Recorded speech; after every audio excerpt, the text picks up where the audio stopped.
Ouais, les frérots, j'espère que vous allez bien, les gars. Nouvelle vidéo débrief Real Valladolid, Barcelone, victoire 1 but à 2 de la part de Barcelone, 2 buts de Rafinha, l'entrant, et de Fermin Lopez, excellent. Donc, un match qui a été quand même première mi-temps un peu difficile, deuxième mi-temps un peu mieux, on en parlera dira dans ce débrief. Pardon les frérots, je sais pas pourquoi je suis excité comme ça, on a gagné, c'est le plus important, les 3 points, on va les retenir. Durant ce débrief les gars, comme d'habitude, on va parler un peu du match, la composition, etc. N'hésitez pas à vous abonner, à liker, commenter, partager, ça ferait énormément plaisir. Je tiens à vous remercier énormément pour la force que vous me donnez les frérots. Et on se dit à de suite les gars pour le débrief, hein, les gars, let's go, alors on y va. Victoire 2 buts à 1 de la part de Barcelone. Victoire très très très importante pour la course au titre. Une victoire qui fait vraiment plaisir. Tu mets 7 points d'avance sur le Real qui eux ont un match en moins, vont jouer demain face à Vigo. Mais au moins tu arrives au Classico avec confiance. Je sais déjà que durant le Classico tu seras à 4 points d'avance si le Real gagne demain. Donc t'arrives au Classico avec moins de pression, quoi. Pas de mentir que si tu perds, tu restes quand même devant. Mais ce qui est difficile, c'est que les matchs d'après, Villarreal, Espagne de Barcelone et Bilbao chez eux, ça va être très difficile. Donc il faudra absolument gagner chez nous face à Madrid pour au moins aller surclasser et peut-être perdre des points, s'autoriser à perdre des points face à d'autres équipes dans la course à la Liga. Mais franchement, ça a été un match, je vais pas vous mentir. Une première mi-temps, on va parler d'abord de la composition, une composition très très très remaniée avec la titularisation de Ter Stegen, à droite Hector Ford, les deux centraux Christensen, alors Christensen qui n'a plus joué depuis 365 ans, je crois, comme ça, et à gauche Gérard Martin, le double pivot, on a eu Pedri titulaire, j'ai vu qu'il y en a, c'était pas très très très, mais la vérité, il fallait garder au moins un titulaire pour créer le jeu, et surtout Pedri, c'est le meilleur pour ça. Et avec lui, Monsieur Gavi, en 10, Fermi Lopez, à gauche Ansu Fati, qu'on en parlera d'Ansu Fati, à droite Dani Rodriguez, le pauvre, et en 9, Pau Victor. C'est une équipe franchement très remaniée. J'ai envie de parler un petit peu des aides du l'été, mais d'abord on va parler un peu du match. Première mi-temps qui a été un peu miteuse, on va pas se mentir, sans rythme, avec bloc bas de Valladolid, un match qui a commencé. Voilà quoi, miteux, on va pas se mentir. Real Valladolid qui a une occasion, l'autre qui tire, la balle elle est contrée. Ter Stegen, il a eu un bug, je sais pas ce qu'il a eu, il a bugué à mon avis, le câble Ethernet n'était pas bien connecté. Le gars il saute, la balle elle est même pas encore en l'air qu'il a déjà sauté, ça j'ai pas compris. Et après ce but là, j'ai vu la vanne sur Twitter qu'il a mangé, franchement. Ah, il a bien mangé le pauvre hein, quand même. Mais voilà, c'est comme ça, il a exagéré. Il a vraiment exagéré sur ce goal, il aurait pu beaucoup mieux faire.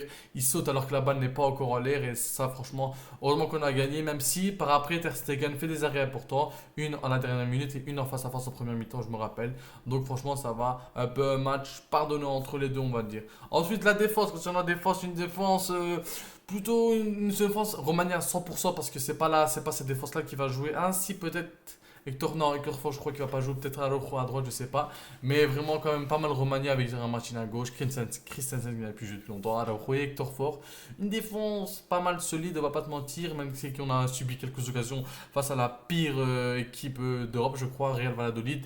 C'est vrai que ça fait peur, mais quand même, ils ont été normaux, on va pas se mentir, ils n'ont pas été non plus excellents et ils n'ont pas été non plus trop nuls. Concernant le milieu franchement normal qui a essayé de faire son jeu avec Gavi Petri, malgré le bloc vraiment resserré de Valladolid, n'arrivait pas trop à trouver une solution. Si ce n'est quand tu changeais de côté très rapidement et là un espace s'ouvrait pour le côté droit pour Dani Rodriguez. J'en parlais de Dani Rodriguez, ben je vais parler maintenant. Dani Rodriguez qui, voilà, on a vu qu'il était un peu stressé, peut-être des pertes de balles un peu débiles, on va pas se mentir. Mais dans l'ensemble, son premier match avec le Barça. Le gars, il a jamais joué en pro avec le Barça. Il a joué qu'avec le Barça B. Et c'était un peu une entrée difficile pour lui, même si moi j'ai bien aimé il a bien provoqué, il a essayé de faire son jeu, ça c'est bien. C'est bien de prouver dès le début, malgré qu'il y a eu beaucoup d'erreurs. Pas beaucoup d'erreurs, mais pas mal d'erreurs de perte de balles assez bêtes, on va pas se mentir. Mais franchement, ça va, il a fait son jeu, il a joué et tout. Malheureusement, après vient sa blessure. Je crois qu'il s'est déboîté l'épaule, le pauvre, hein, quand même. Il s'est vraiment déboîté l'épaule, hein, le pauvre, hein. Pour sa première titularisation, il se déboîte l'épaule. Ça fait mal, hein. Après, tu as Fermin Lopez en 10, Fermin Lopez qui fait un bon match, très bon match. Fermin Lopez, le gars qui a été le plus en mouvement dans l'attaque, franchement, on va pas se mentir. Pour Victor, qui a eu quelques occasions, il a la tête en première mi-temps sur le gardien, il a essayé de bien bouger, mais après, deuxième mi-temps, voilà quoi, il a fait des fautes et Hansi Flick l'a sorti comme ça. Et à gauche, Monsieur Ansu Fati. Ansu Fati, je sais pas moi, je t'aime Ansu Fati, je t'aime vraiment beaucoup. Mais c'est pas, je crois qu'Ansu Fati, les gars, il va plus jouer jusqu'à la fin de la saison. Si ce n'est, si on est déjà champion, peut-être qu'il va jouer, mais Ansu Fati aujourd'hui, les gars, c'était mou, hein. Il a eu ses occasions, on va pas se mentir. Il a eu une belle frappe, bel arrêt du gardien. Il a eu quelques occasions, mais c'était trop. Je sais pas ce que vous voyez, si vous voyez ce que je veux dire, c'était trop mou, quoi. C'était pas assez, on va pas se mentir, c'était pas assez.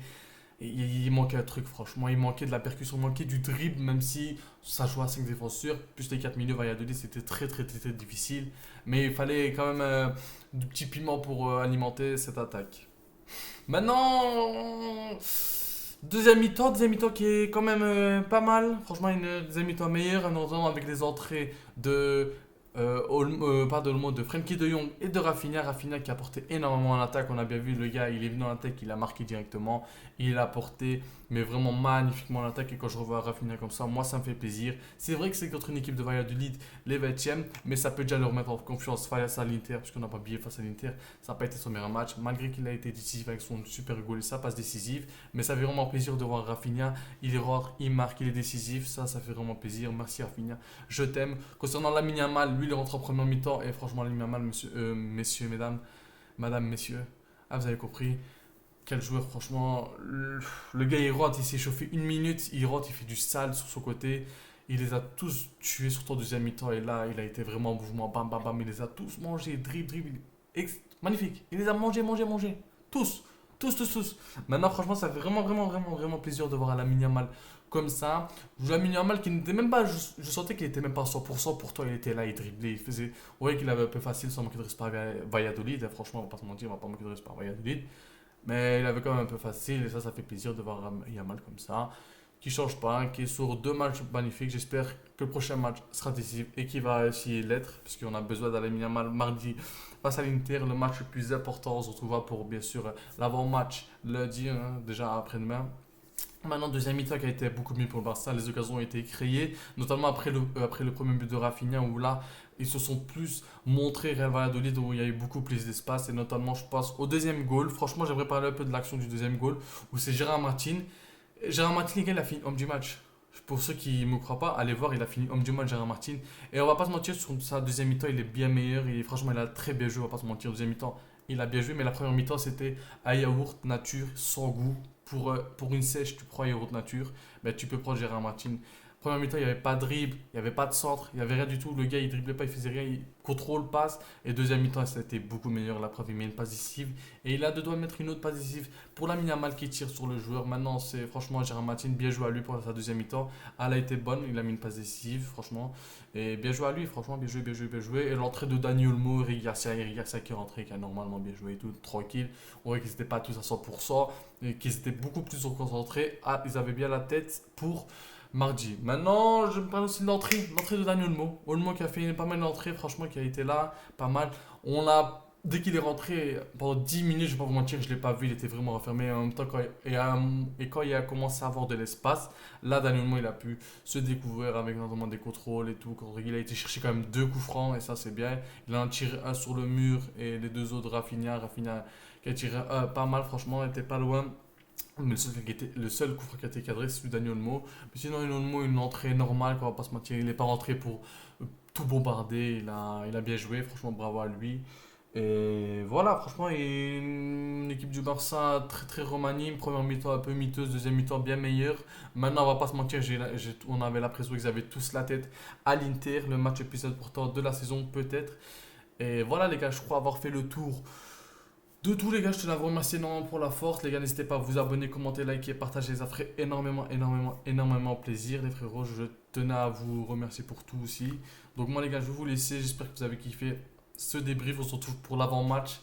Le plus gros avant-match, franchement, de l'histoire de ma chaîne. Demi-finale, retour face à l'Inter. On espère la victoire, bien sûr. Et on se rejoint et on se retrouve lundi, les frérots, pour la vidéo. Je vous aime, mes frères. Prenez soin de vous. Ciao.